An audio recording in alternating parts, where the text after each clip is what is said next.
Hi everyone, CFL Park Hopper here at Seaworld Orlando, and we're back for another time at Inside Look. If you saw our video in January, we came and we got to see behind the scenes places with different animals. Today, here in May, they're having 2 more weekends of Inside Look. However, these are different behind the scenes than we saw in January. We're gonna get to see the penguins today, Shamu, the sharks, the dolphins. These are things we didn't get to see in January. So come on, let's go check it out. Okay, the first one we're going to see today is the Dolphin Theater. So here on the map, we're at the number 2. The number 1 is the Seaworld Rescue Center, which I have seen before. So I decided to skip that one for today. And I'm going to do the Dolphin Theater, the penguins, the sharks, and Shamu. So I'm just going to kind of make my way here on the map doing 2, 3, 4, and 6. Let's go in a circle. So also I want to mention, when you get this, it's a special map that you get that says Inside Look on it. And that tells you where all of these things are. And at the bottom, they give you a stamp at each one. So we just got a stamp here for our first one. If you go to at least 3 out of the 6 things, then you go to the rescue store. This is back at the front of the park. It's like right here on the map. And they will give you this collector's pin when you're done. So I got one of these in January after getting stamps. So we're going to have enough stamps today because we're planning to do 4 things. So in a minute, we'll be going into the Dolphin Theater. So in case you couldn't hear, we were looking at the bird aviary for the dolphin show. And now we're going to see the dolphins up close. They have 15 male dolphins that participate in the dolphin show. 9 actually participate, but they have 15 total. You guys can come, just stay on the gravel, please. There we go. There they are, splashing around. Get some action. So these are our 9 male bottlenose dolphins that are used in the show. They range in age from 19 to 41. Starbuck will be 41 on Monday. Ooh. So all the dolphins that we have here at Seaworld were born throughout our Seaworld park. So we do know all of their genealogy, which is great. So I'm going to tell you a little bit about training. So oftentimes, if you guys are headed to Shamu or Sea Lion, you'll see these things. They're called target poles. They look like giant Q-tips. We actually use them as an extension of our hand because our hand can only reach so far. Starbuck weighs about 645 pounds. So if I'm training a behavior where I'm needing to guide him, it probably won't be very safe for me to just use my arm length. You have to stand So up we use there. that target pole to help guide him safely in the water. So just like I was saying earlier, dolphins are competitive in this, and so we use what's called operant conditioning. So what happens is we use successful approximation. So we'll take little tiny steps to get to our end result. Now, if something happens in that training process where they're not quite getting it, what do? Nothing. We count to 3. We'll go back to the most successful approximation we had last, or we might even move on to something else and then come back to that later. It's important that these dolphins, that everything stays positive so that they stay motivated. Now we're going to move on over here. This is Tyler and Hutch in this pool here. Alright, so right over here to show you our mud floor. We call it a false pond floor, so it actually runs on hydraulics. All of our dolphins are trained to come into these pools, so if they need any sort of medical procedure, we're able to lift that floor up beneath them. It's a very non-stressful process. As you can see, we have 4 dolphins here. We have 3 pots here at the stadium. We have our cheerleaders, Tyler, Hutch, and then we have these 4 guys here. These 4 guys are very much in the early stages of learning the show, although they are older. The oldest dolphin here is 19. So, but these guys just came to us from another area, so they're still learning. But again, so we train all of our dolphins to get into that successful approximation with anything you can think of that will help them stay healthy. So we can get any sort of sample you can imagine. And it's all trained with positive reinforcement. So anytime throughout the day, we can roll them over. We usually get their blood from their tail flukes. Roll them over and kind of rub the area that they might stick for blood. And then reinforce them and have fun. Back over to you. You know what? It's so easy. Imagine if we were able to take our kids to the doctor every day and say it's not a big deal. So that's what we do here. I wish I could do that with my kids, but we can't. Alright, we're going to head down this way here. Alright, now as you can see around this pool, we have a bunch of different bins. All these bins are filled with dolphin toys. love to play. And so it can be any sort of play you can think of. The toys are great. We can sometimes give them toys and then walk away, or we can interact with them with the toys. But they're all very unique in how they play. We have very big toys, which, believe it or not, these dolphins can kick out of the pool very well. But the dolphins we have here, let's see what that is. That looks like Oscar. So we have Oscar, Roca, Scott, and Jackson that are a pod right now, and they're in this pool. They're actually going between the pools. Yeah. If you see the marks on their bodies, that's actually caused by other dolphins. They communicate a lot with body language, with their mouths, with their eyes, with their blowhole, anything you can think of. They can communicate with each other. So. All right, we're gonna head out this direction here. You guys want to come with me?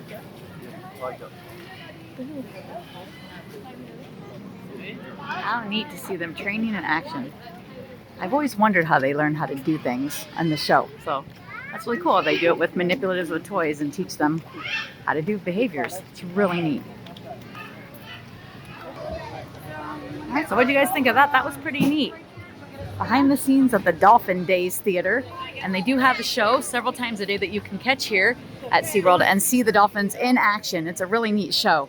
So check it out when you're here at SeaWorld. Let's head on now to the penguins. Okay, so just so you know, the penguins is between, this is Sea Lion High Stadium and Antarctica, the Empire of the Penguin. The ride is over here. So you have to walk all the way past the attraction coming this way. And almost like you're gonna go down to the Sea Lion exhibit to find it. So just in case you're coming, this is where it is. And they do a really great job having these signs, and on the map it was really well printed too, because on the map it showed that it was kind of over here by the sea lions. So they're doing a good job of having you come exactly where they've printed stuff on the map, which I like. By the way, the sea lions are something we got to see last time in January. So if you go back and check out our video, SeaWorld Inside Look, you will be able to see the inside of the sea lion exhibit, and they talked about how they get the sea lions to perform for the shows for that. And there's the Sea Lion High show, and they have that a few times a day. Really funny show. Check that out while you're here as well. All right, let's head on in to the penguin inside look. I think the penguins are my favorite animal here at SeaWorld, so this is the one I've been most excited to see. And they announced this in January. They said they were going to have this in May, and they were going to have the penguins in May. So I've been looking forward to this for months. So I'm excited. All right, here's the line. Okay, we're heading into the penguin inside look.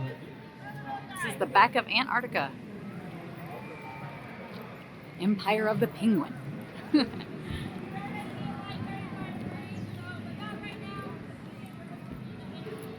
Penguin nesting supplies.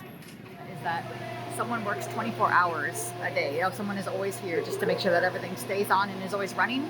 In case there were ever to be a power outage, they would always be here to make sure that the system still worked and that the penguins were still cared for. So that's pretty cool to know. And in a hurricane, they do always have staff on hand to take care of the animals as well. All right, we're gonna head upstairs into the exhibit. Hi guys, my name's Kelly. Right now you guys are standing in our lake bay and part of our air supply system. Over to your right hand side, you'll notice this big gray unit, this box that kind of extends behind me. That's called our DOAS, our designated outside air system. We have one unit here. There's two more units upstairs. Basically, it sucks in outside air. It's going to clean the air. It's going to get cooled down, and then it's going to get put into the exhibit. So we go through different filtration stages. We actually use 3 different filters.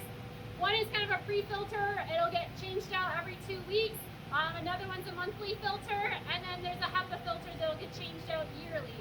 So if you guys have any of you have central air systems at home, you'll recognize box filters like this. So we go through, there's 600 filters used for the entire system. Cleaning the air is super important for the penguins, so that's why we have this giant system here. And then over to the right hand side, you'll notice all of our lights. The lights are on timers. We simulate the southern hemisphere light cycle. days are getting shorter. So the sun didn't come up in here until after 10 o'clock. We actually will have a light schedule. So for today, May 11th, the sun started to come up at 10:19 and it fully comes up at 11:09. Tomorrow it's not going to start coming up until 10:22. So the days just kind of get progressively shorter right now. We use 4 different types of lights. There's quartz lights, LED lights, fluorescent lights, and metal halide lights. And that kind of helps to simulate the broad spectrum of light that they would experience. And the lighting is really important for the penguins. It actually tells them when it's time to molt and when it's time to breed. Molting happens once a year, breeding also happens once a year. Molting is the replacement of all their feathers, and then breeding obviously is when they start laying their eggs. So the amount of light that they have in a day kind of tells their bodies when it's time to do that. So as the days get longer, when we get into October, that's going to be their springtime, that tells their bodies to start, producing hormones, get ready for breeding season. And then it also tells them at the end of breeding season, that's kind of when most of the species will go through their annual molt. So that's when they'll replace all of their feathers, which is important because feathers are what keep them warm and waterproof, and they do get worn down over the year. Any questions?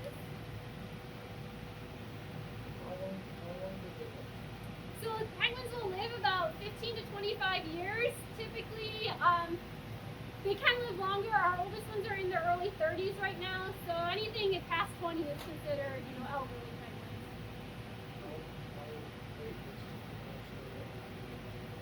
So theoretically, they can lay eggs their entire life. So yep, they'll start breeding usually around age 2 is kind of the earliest they might start, but then we've had old penguins that have reproduced. The fertility probably does change as they get older, but we have had some 30-year-old penguins that have become parents. All right, so my name's TJ. I'm one of the senior penguin keepers here. Been here just shy of 22 years now, taking care of all of our birds. That was like a bowel movement. I'm part of 12 people that work together taking care of all of our birds. The youngest we have is 6 weeks of age. The oldest we have turned 35 back in February. She's an old girl, but she's doing well. So I'm going to take you into the entryway. When I open the door, there's one more foot bath. I just ask that you walk through. When we get in the entryway, please take turns revolving around. You're going to see it's a tight little area, but we're going to make it work, right? And take all the photos you want, just don't touch anybody on the other side of the fence. They are all individuals. We have birds named Jaws and Satan. I don't want you to meet them. Ready? Come on in. Watch your step on that. Okay. Come on in. Look at this. Hi. Aren't you cute?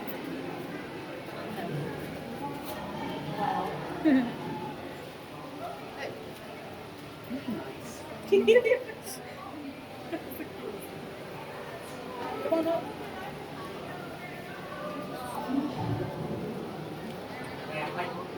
I agree with you.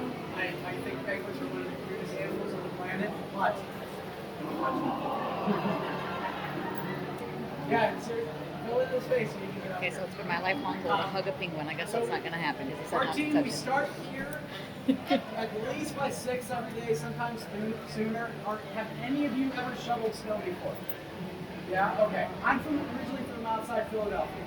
I left the north 22 years ago and never shoveled snow again. I am not doing a good job of that. We have 5 working snow machines, each one. If you've ever been to a ski resort, you know what I'm talking about.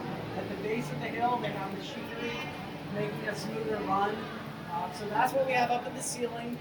It shaves the ice and then crushes it.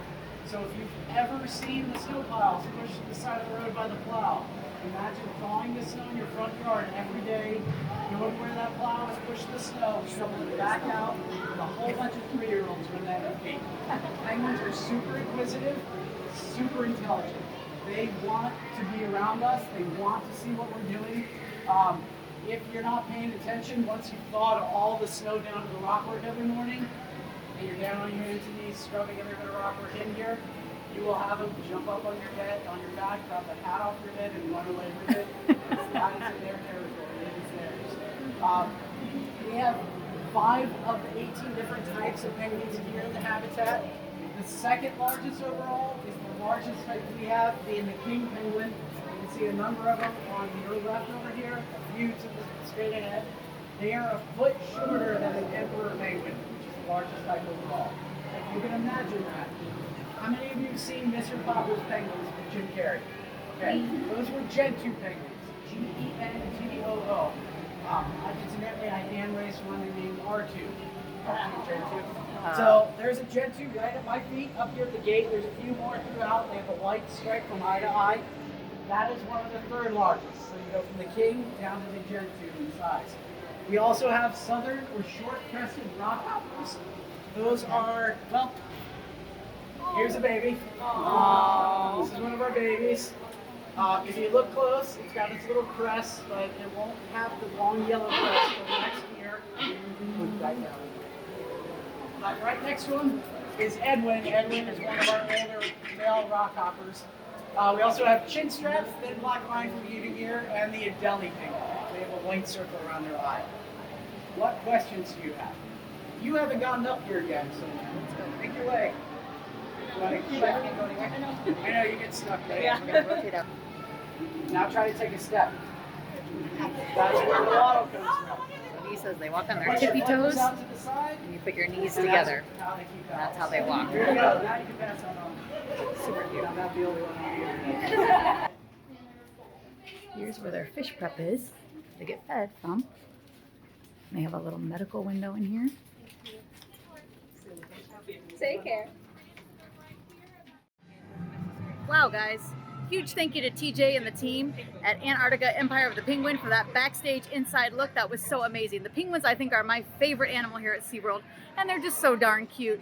I just thank you guys again here at SeaWorld for everything that you do and for letting us come back inside here at SeaWorld. Next up, we're heading on to the shark exhibit, and after that, Shamu, so keep watching. Okay, we're heading into the behind the scenes of the sharks. Pictures as we move through inside look, so come in and fill in all space. Oh, we still have more coming in. Perfect. Awesome. All right, welcome everybody. My name is Clay. I work in the aquarium department. What you see here is the dive shop, the main dive shop for SeaWorld. From here, they do between 10 and 20 dives out of this dive shop a day. Those dives could be anything from fixing scratched acrylic, like windows in our exhibits, to fixing leaks. They have like full-on kits to do like sanding, underwater sanding, to polish acrylic, or they also have like ways to inject things into the seals of the tanks to make sure that the water doesn't leak out. So salt water is, intensely corrosive. It destroys stuff, so we constantly have to do all kinds of repairs.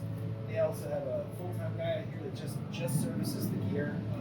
Anything from like, this is an umbilical for surface supply diving. You could be fixing like issues with the comm lines if they break. Drop them off here, they fix them. And they fix regulators. All the scuba cylinders are filled up in this room. Awesome. Well, thank you so much, Clay. We are now going to head up above our shark encounter pool. Just a few safety guidelines. When we head up that way,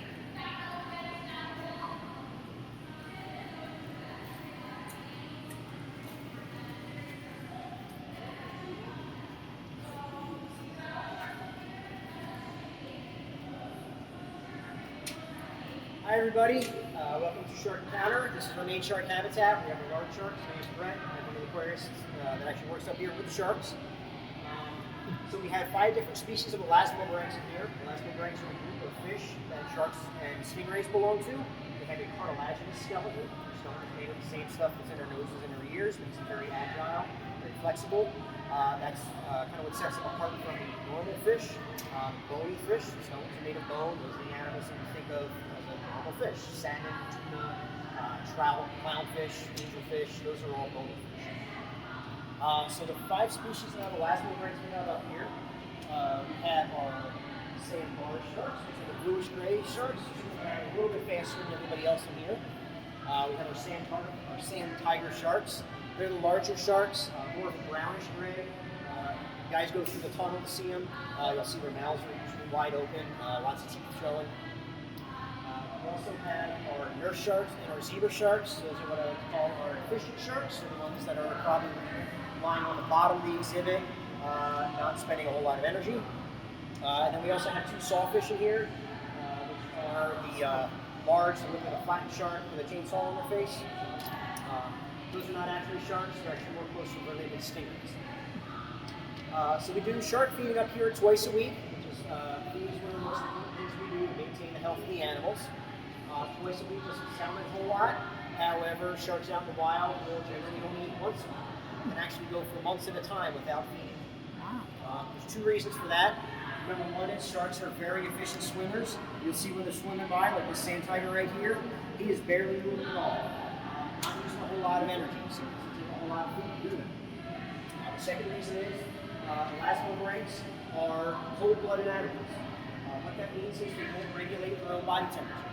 Warm-blooded animals like us, we regulate our own body temperature. We have to maintain our bodies at 98.6 degrees Fahrenheit in order to maintain our health. We use about 70% of the food we eat in order to spend the energy to maintain that body temperature. Cold-blooded animals don't do that. Their body temperature is determined by the environment that they're in. So we have warm water, temperate water sharks here. The water in here is about 25 degrees Celsius, about 79, 80 degrees Fahrenheit. That's what their body temperature is. Because they don't have to spend any energy maintaining the body temperature, they only need to eat about 5% of their body temperature, which is why we only feed them twice. We feed each shark individually, use a pair of tongs, take a piece of food, grab the food with the tongs, dip it in the water, the shark will come by and take the food off the tongs. Each shark is individually tagged with a temporary tattoo so you can tell them all apart. Whenever it swims by, you can see that guy right there. He's got 3 spots on his ring fin. That's male sand tiger number 9. So if I feed him a mackerel, I'll find his spot on his feeding log, mark down I fed male sand tiger number 9 mackerel, and I can go along and make sure that he gets his allotted amount for that feed, which is generally about 6 to 12 pounds depending on the specific shark.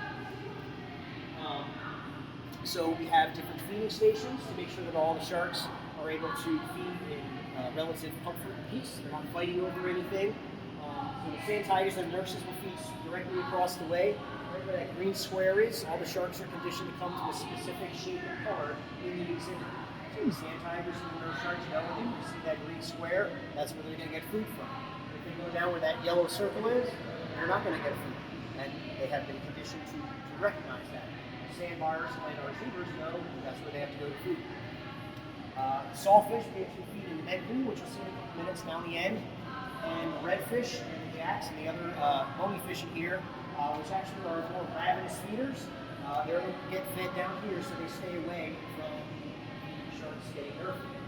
They'll actually try and steal food from the sharks, sometimes off the tongs, sometimes directly out of the mouth. So you'll see a few fish in here with some battle wounds on their back from getting a little too close to feeding. You guys will notice that there's this cage here in the middle. That's actually for one of our summer camp programs. Kids 6th grade and above actually get into the cage, using the water, and goes down track so they can snorkel and get some close views of the sharks. You guys have any questions? This tube was 15 feet deep. You see the tube down there? You can go in the exhibit through that tube when you're coming as a regular day guest. It's a great way to see the sharks from underwater.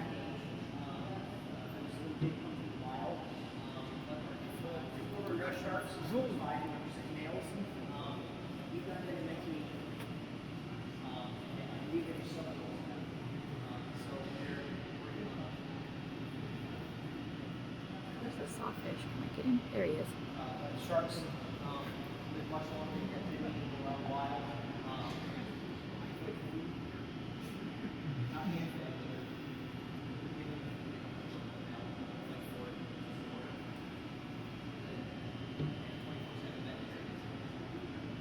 Perfect. Thank you so much, Greg. My group, we are going to head down to the... So this is what we call our med pool or our medical pool. So basically what we do in here mostly is we do physicals for our sharks. So once a year we actually do exams on all of our sharks. And since it is very stressful to move sharks to the vet office, we actually have our vets come up here. Our animals are very large and hard to transport, so they come up here.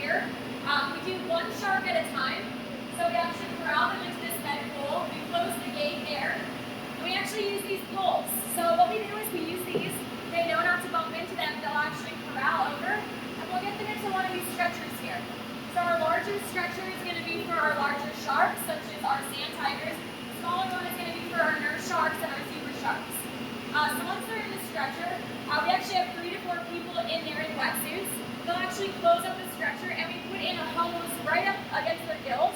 That's pumping oxygenated water up in their gills. A lot of our sharks are what's called ram ventilators, which means they have to swim to breathe.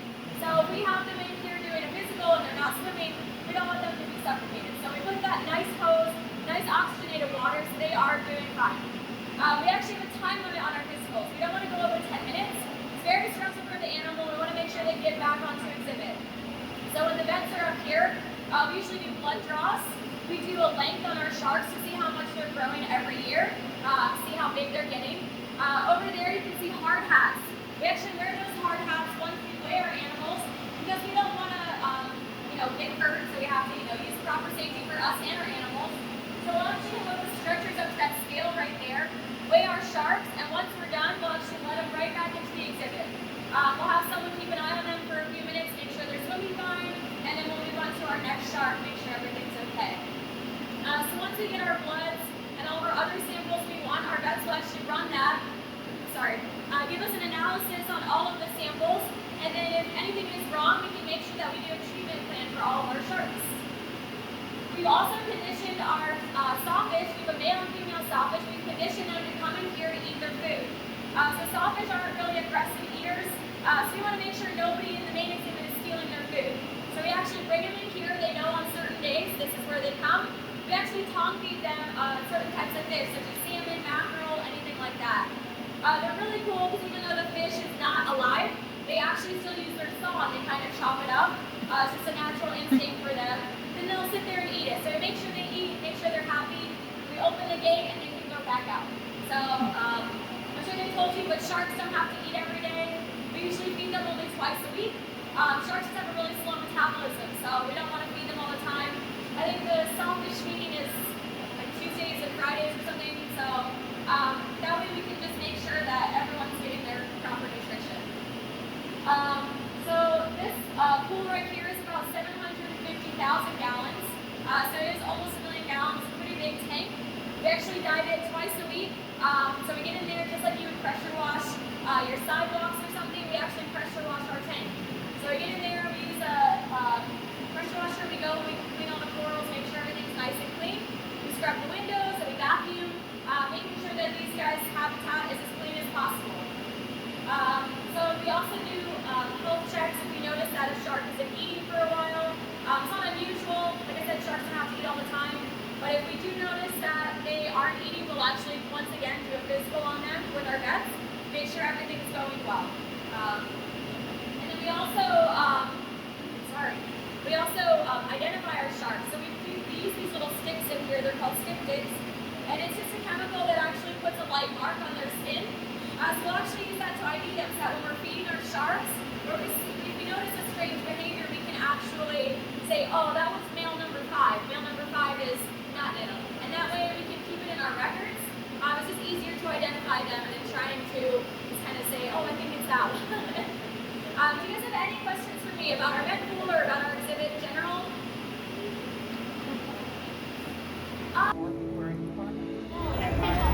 Well, everyone, that was really informative at the shark encounter. I had no idea that sharks only ate once or twice a week. You'd think they ate every day. So, guess not. They're also having a little special inside look over here with Chris Fisher. That's next week, the 18th and 19th. So if you're coming next week, Chris Fisher will be here. All right, we're going to go up to the last exhibit for the day for us, which is Shamu. Here you go, guys. We're heading into Shamu Stadium. See these guys up close. How exciting. We're ready to head on in, so we're going to come in this way. We're going to kind of hug the left as we come into our first area. So welcome to Shamu Stadium. Hi everyone. Hi. A very special welcome. I guess this isn't necessarily the stadium part. Welcome to the overall Shamu habitat. Shamu Stadium, whatever you want to call it. Hi there. Hi. See, it wasn't bad, was it? Great. Keep it moving, it feels lighter. All right. We're just making our way to this umbrella on the far end. We're getting pretty close, and we'll be able to do our first part of the tour. Well, is this called I guess it's kind of like a tour. Our special behind the scenes there. Hi. How's everybody doing today? Good. My name is Kristen. I'm one of the trainers here at Shamu Stadium. I've actually been with Seaworld for 25 years, so ask me any question that you want. And these are our beautiful killer whales. We have 5 killer whales here at Shamu Stadium, and the 3 females are in these pools behind us. So we'll tell you a little bit about them, but I just want to mention, over here, if you glance at that board right there, that is a great tool for us because we plan out the whole day for the killer whales. And what's really fun is every day is different from the one before. So one day they may do a couple of shows and then a fun exercise session. And another day they may do playtime and relate sessions where we spend time just getting to know them and a couple of shows. So it just kind of depends, but that board kind of designates who's doing what with the whales all day, and it's my job as a supervisor to kind of plan that out each day. So there's a lot of variety in this field. It's a lot of fun. So we have 3 amazing females here. The oldest is Katina, and you've probably seen her in the show if you've seen our show before. She has amazing energy. She's about 43 years old, and she's had 7 babies here at SeaWorld in the front pool. So in 1985, she had the first killer whale ever born in the Caribbean. She's an amazing mom and a great teacher to both the trainers and the whales. So she's the matriarch. And in the killer whale world, the females are in charge, and so the word matriarch means she's the leader of the group or the pod, and they tend to really follow her. Now with her is Nalani, her daughter, and Nalani, so Tina weighs about 5,600 pounds, and her daughter Nalani weighs about 4,300 pounds, and they look so much alike. So Nalani and Malia, 2 of the females in here, are both juveniles, so they have some growing to do. They're around 12 and a half years old, so we have a lot of growing still to do. And we weigh them once a week, so that's really fun as well. But we really want our staff to get to know each whale individually because they all have things that they find really positive and fun. So for instance, Katina loves one of the blue plastic groomer balls that we have in the area. That's one of her favorite toys. So you put that in, she might have it for 3 hours, you would never know. And then Malia loves a variety of different toys. We have all different shaped toys at both of them. And Nalani will sometimes get really excited about ice cubes poured in her mouth. So it's really fun. Each whale also has a different amount of food that they get every day. So their food bases are different based on what the vets think is the best base for them, their metabolism, their weights. And as I said, we weigh them every day. So it can be anywhere from 100 pounds to 160 pounds of fish every single day. Wow. That's herring, capelin, and salmon. So they get a variety of different types of fish every day. Yeah, so they're eating that fish throughout those different interactions that we talked about, the relate sessions, the play times, the shows, and then they're spending a lot of free time swimming as well. This system holds 7 million gallons of salt water. It's about 55 degrees. It's pretty chilly. It feels really good today. And then they'll have different variety of pools at different times. In the back pool, you'll see our 2 male killer whales. So we also have Trua. He's our largest. He's about 5,800 pounds, which sounds really big, but he may double in size. Because male killer whales can get up to 12 to 16,000 pounds. So that's amazing. And then Makayo's in there too. Makayo is Katina's son. She gave birth to Makayo, and he is about 8 years old. So he is growing every day, and he is about almost 4,000 pounds, and he'll probably triple in size. So as you can see, as they're growing, it's really neat to chart that.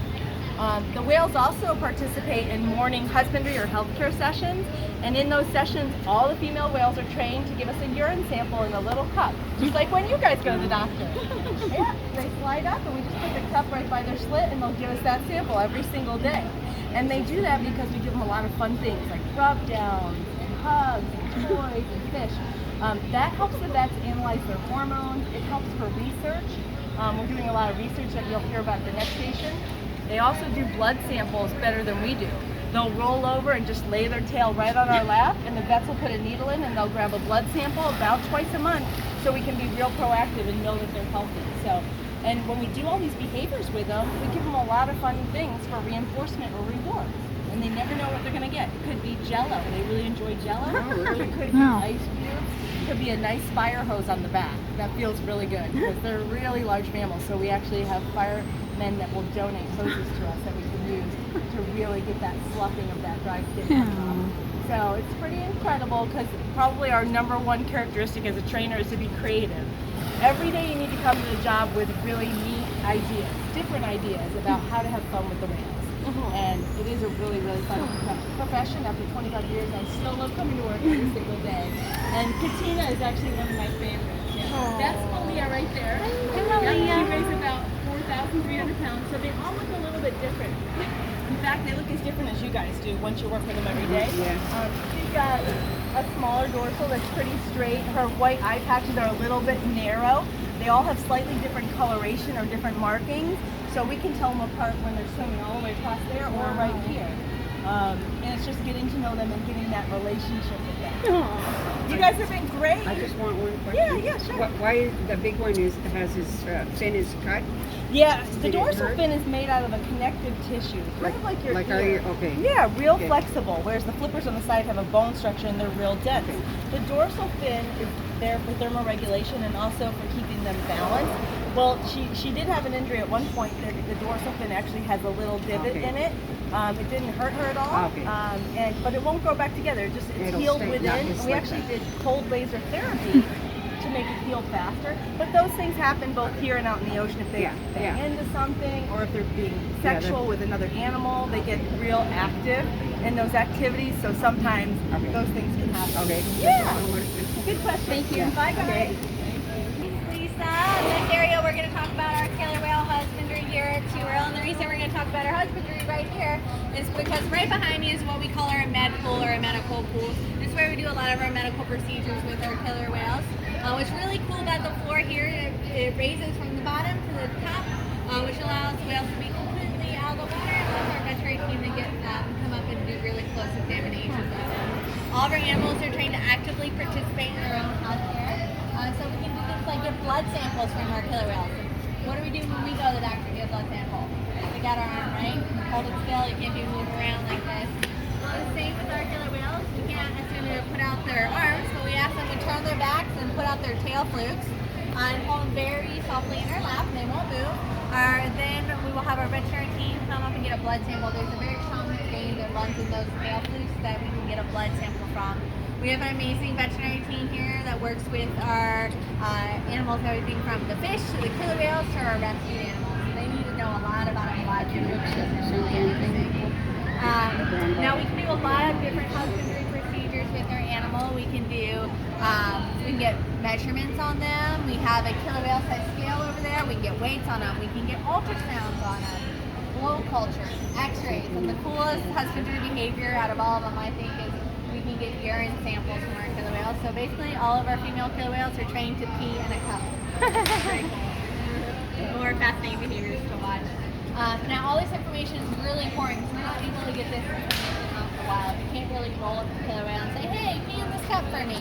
So we're able to share what we learned about our whales here with research out in the wild. We've learned a lot of information that wasn't known before. For example, we had a breeding program here. We learned a lot about killer whales.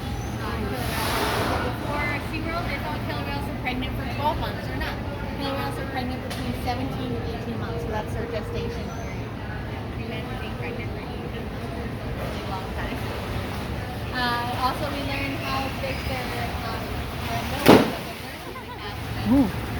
So their milk is about 35% fat, about the consistency of a milkshake. This information is important because if we found animal, we use it for manatees and dolphins too. We were able to get the consistency of their milk. So if we found abandoned young animals that needed milk, we could have our veterinary team make formula for them. Really awesome. Just like human babies can have formula, we do the same thing with animals that need it as well. Another study we did, like I said, we get measurements on our killer whales. So we knew how tall their dorsal fins are, how big their pectoral flippers are, how long they are, how big they are all the way around. Now a researcher was studying animals out in the wild, and she was taking pictures from a drone of killer whales in the wild, but she didn't know their size. So what she did was she took the size of our killer whales, came and took some aerial photographs of ours, and compared them to aerial photographs of killer whales, or killer whales out in the wild, and that way she was able to get an accurate size and weight ranges to the different animals she studied. So that's pretty cool. Another research study we were part with the blubber study. We have an ultrasound machine that we can tell the thickness of their blubber. Now we know all of our animals are getting the right amount of food. They're staying in tip-top physical condition. They're really healthy. They get their set base throughout the day. We're able to weigh them. So we know what their blubber should be. Well, unfortunately, animals out in the wild are facing overhunting and pollution, and they're not necessarily able to get the nutrients they need. So that blubber level may not be where it's supposed to be. So they were able to kind of compare the blubber level to where they should be, and maybe animals that are being impacted in the wild with their blubber layer actually said you would do the same thing, kind of on to so, like I said, all this information that we are able to get here with our trained killer whales would be near impossible to get with the wild. So basically, we've been able to team up with researchers to really share all we've learned about our killer whales. Now the two behind me who are doing the interaction now are Trua and Micaiah. There are two males. Now Trua is the bigger one in that group. We know their exact weights. We can get weights on them. We have a killer whale size scale over there that they can slide up on. And he's right under 6,000 pounds right now. He's our largest animal. But male killer whales have the potential to reach between 8,000 and 12,000 pounds, meaning that group can almost double in size. Now male killer whales are about double the size of adult female killer whales. But you guys want to guess who's in charge? Yeah, females are in charge. So they're matriarchal society. And our head male here, her name's Tina. She's our oldest one. She's the lowest rank in the team.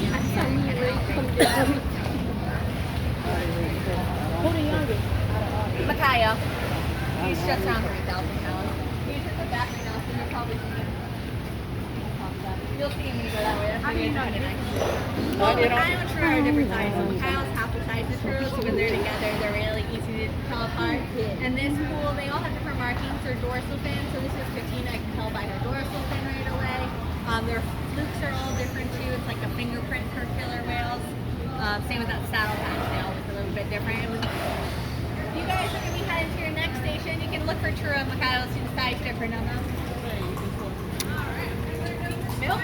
They have two mammary glands, like right underneath them. Hi.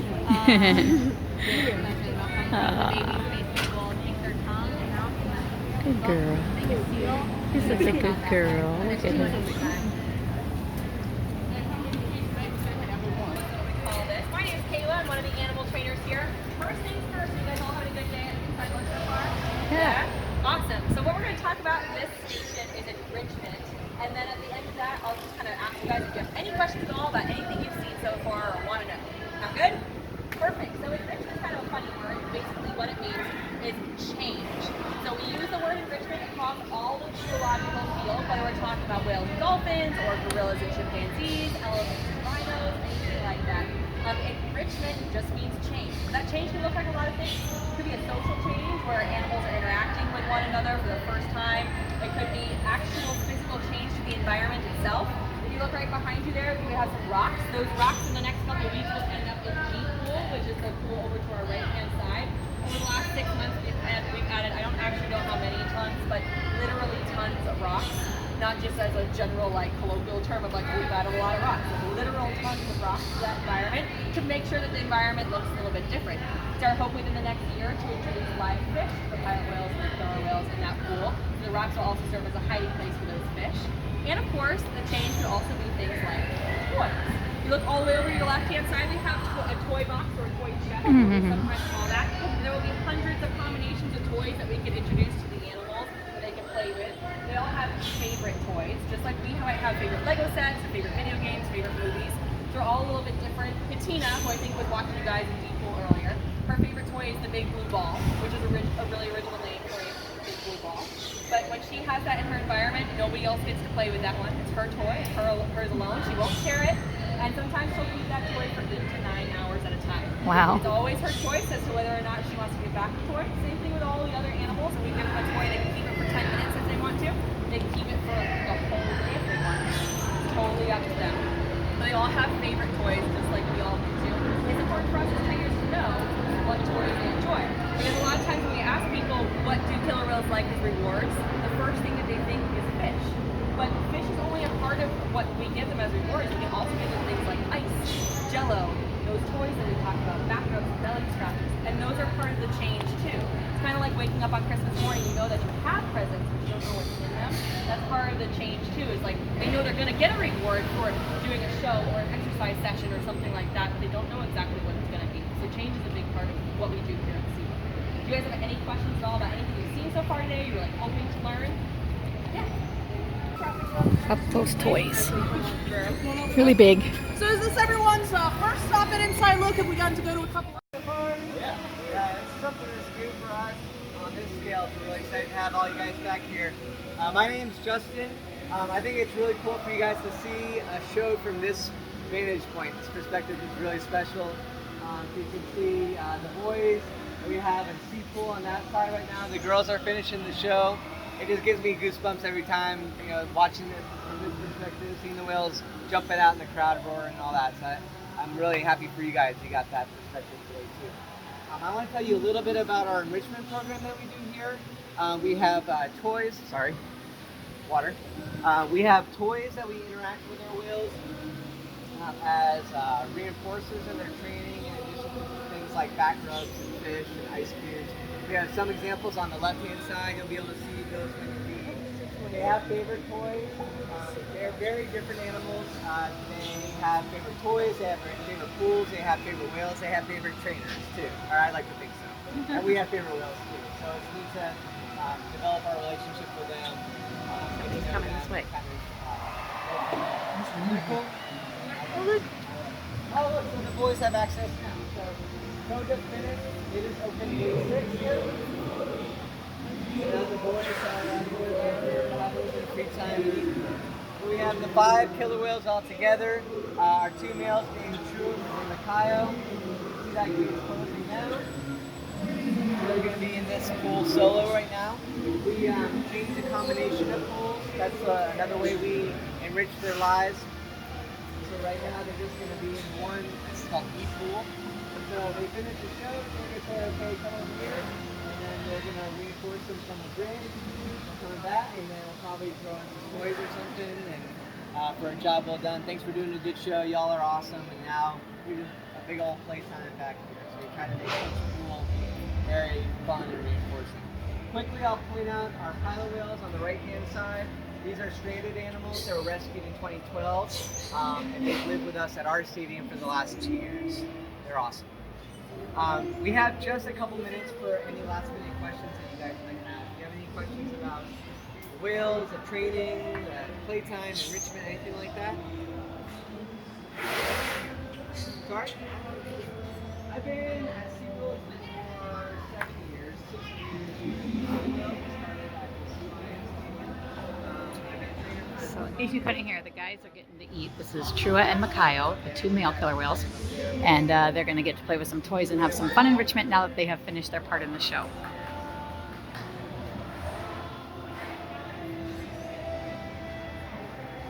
It's mostly on the job training, so when you start off at Seaworld, it's typically 1.5 to 2 years before you can step up to it. So you're learning from more experience.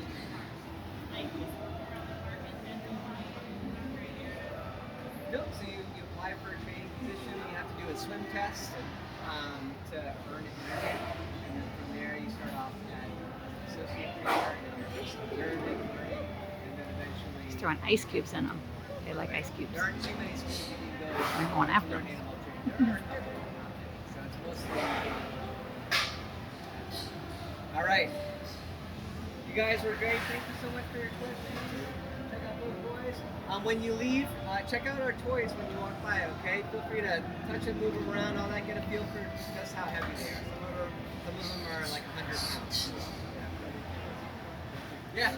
Nice to see you guys. Thank you for visiting. Thank you. Appreciate you. All right, folks, right this in. Here's the toys. They're huge. Barrels and balls. Pretty neat. No, they got their toys in the water. Well, you got to pick the toy, dude. Boys. All right. Thank you very much, folks. We are going to continue moving out so that our next group can continue in and take a look. Well, everyone, that was super amazing. You have never gotten to see Shamu up close before, ever. So that was super cool. And so much information given. These inside looks are truly amazing, as you can see all the different habitats and find out all about the animals. I'm going to put a description in the link below to our video from January, so you can check that out, because again, it was different things that we saw. We saw the sea lions in January, we got to see the beluga whales in January, so some different things, definitely.